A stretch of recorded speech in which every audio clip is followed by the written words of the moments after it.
كل سنة وانتوا طيبين. لو عايزين تعملوا زي بابا نويل الجميل ده، تعالى اقول لكم هنحتاج ايه. هنحتاج خيط احمر وابيض، وهنحتاج مقص وخرز وكرتونة اللي بتبقى في ورق التواليت ومسدس شمع.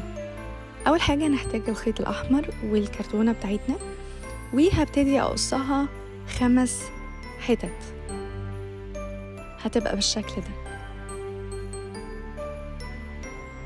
أنا دلوقتي هجيب الخيط الأحمر بتاعي وهقصها على مقاس تقريبا 30 سنتي، وهبتدي ألف كده الخيط على مقاس 30 سنتي، وهلف حبة حلوين كده علشان ده هيبقى الطاقية بتاعت بابا نويل.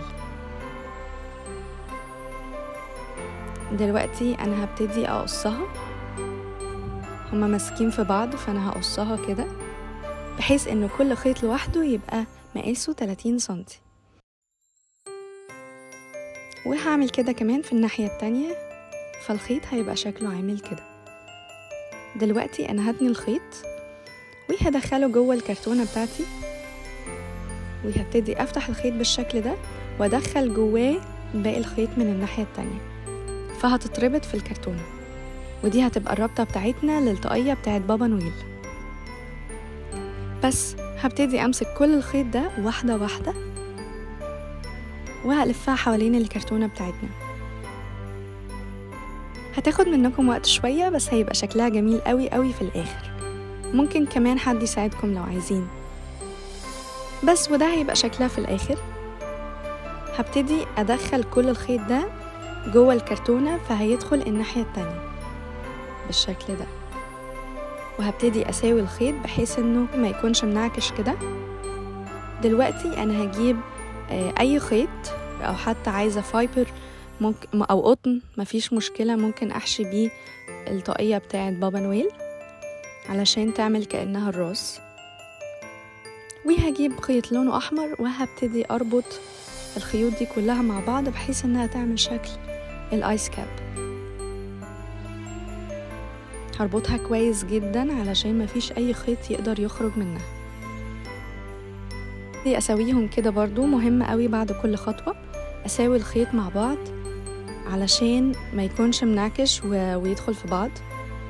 دلوقتي أنا هقص الخيوط الزيادة في الكاب بالمقص، وهبتدي أساويها كده بحيث إنها تعمل شكل الفروة اللي بتبقى فوق الآيس كاب. دلوقتي هجيب الخيط الأبيض، هقص منه حتة صغيرة ممكن تكون 20 سنتي، وهبتدي أجيب أول الخيط وهلفها حوالين إيدي بالشكل ده.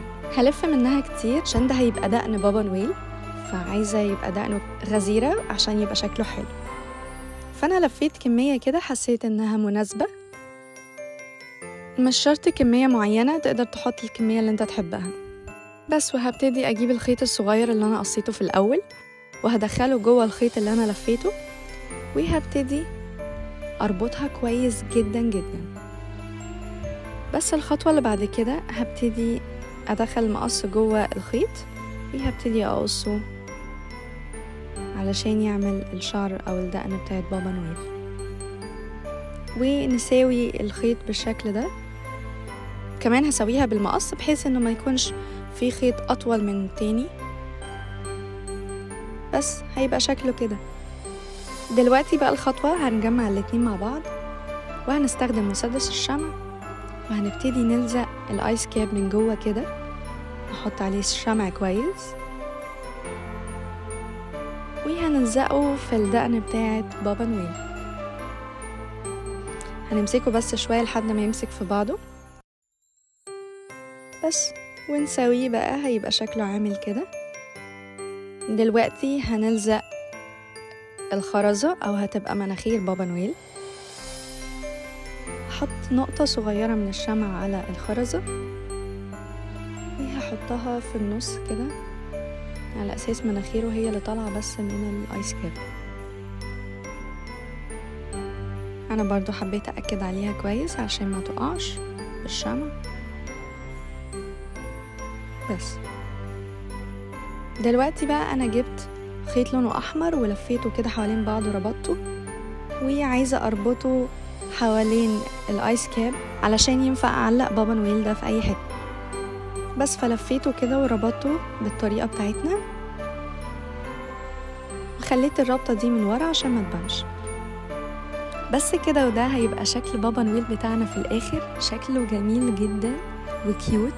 تقدر تديها هديه لبابا، ممكن يحطها في العربيه بتاعته، او ماما ممكن تحطها في البيت زينه للكريسماس جميله قوي، او انت ممكن تحطها في شجره الكريسماس بتاعتك، هيبقى شكلها جميل قوي. كمان ممكن تديها هديه لاصحابك، هيتبسطوا بيها قوي. بس وكل سنه وانتوا طيبين.